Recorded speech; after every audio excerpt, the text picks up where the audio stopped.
Hi folks, I'm Sean McCormick and welcome to the Light and Blog channel. It's Friday, making it Photo Friday, and today we're going to talk about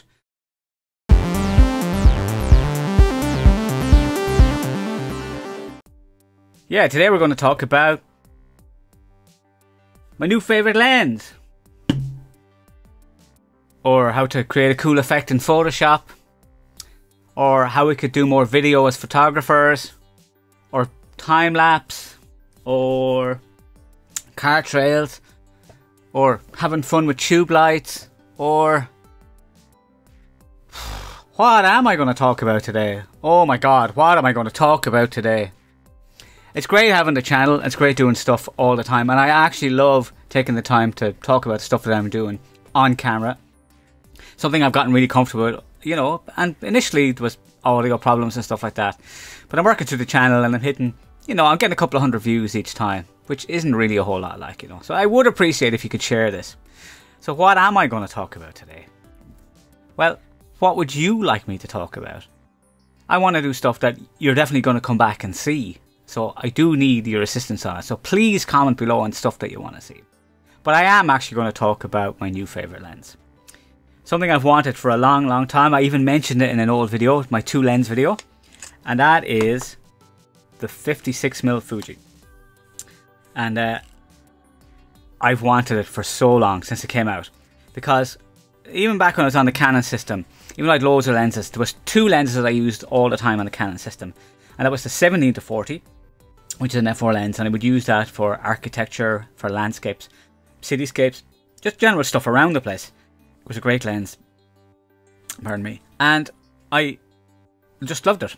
And then on the other end, because I obviously shoot loads and loads of portraiture and models and things like that, I was shooting the 85 a lot. So between the 2 of those lenses, I was doing maybe 80 to 90% of my shooting. And so at the moment I'm using lots of different lenses on Fuji, but I obviously use the 23, which I'm using now to video this, and I would use that kind of as a walkabout lens. I would use the 35 as well, and I would use the 60mm. So I'm after getting the 56, and of course the 56 is an f1.2 lens, so very shallow focus, and the 23 as well, or the 60 should I say, is an 2.4, so not as fast. So this focus is faster. I mean, look at the size of the element on that. It is huge. So much glass. It's just absolutely gorgeous. Doing an article at the moment about comparing the 2 lenses, the 56 and the 60, that'll be out soon for Digital Photography School. So it'll be more about that. But really what it is that I love the shallow focus that you can get with it. So here's some shots that I have done with it. Some of these aren't using the shallow focus, but some of them are. So it is just a fantastic lens. So here's that little slideshow of various different images that I've shot with this lens recently. I've only had it like a week or 2, that's it. And you've seen some of these before in last week's video talking about backgrounds, so talking about this dress lily background. So, like I say, it's a fabric background that looks like a library, so it's great. So I just love how sharp the image is from it, and the bokeh is beautiful. Even when you're not using it at 1.2, it still looks fantastic. So here's something I was shooting with gels with Sure Madness, who's a burlesque performer. It's a fantastic burlesque performer. Acts are great, and we're on to more of Catherine. So here's a different wall that I had used, and I used the technique that I use for retouching that I've shown in another video on these as well. And so here's a live shot as well. So this is just shot really quickly. I do sound as well. I'm a sound engineer. I work most weekends doing sound, and so here's just one of the bands, the regular band that's usually in on Sunday nights. They had a Sunday night residency for years. So that's an Olyx OM7 for those who are microphone aficionados, and he's using ultimate ears as well. So more of Catherine as well, again shot with gels. And then just something else from a performance. My son was doing Grease, so this is the main character in Grease, just straight out of camera. So that's just a variety of stuff that I've used it for. So it really has become one of my favourite lenses by a long shot. I really love this lens. And I think that between the actual 10-24 that I use for doing my landscapes and the 56 that I've got, a perfect combination for a travel set, so that if I was going travelling I have something that will allow me to get all the cityscapes and landscapes, and the 56 then to get all the portraits and stuff like that.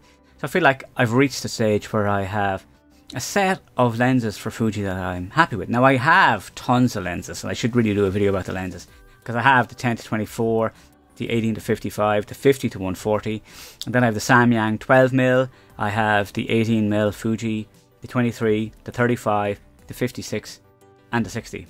I also have a couple of other lenses that are adapted for it as well, including vintage lenses, so I am not short of lenses for the system. But it's a fairly full collection of lenses. Obviously something wider like the 8 to 16, which has been cancelled, would be great. But for right now, I have to say that my new favourite lens is the 56mm Fuji. Highly recommended. They have cashbacks on them all the time, so you can get them less than this price. This price over here is €999, including VAT, but you can definitely get them much cheaper than that. In this case here, I bought this one second hand from somebody who had gone to Fuji and then just wanted better low light performance, so I went to Sony. So they were selling off the Fuji gear, so I got that at a better price.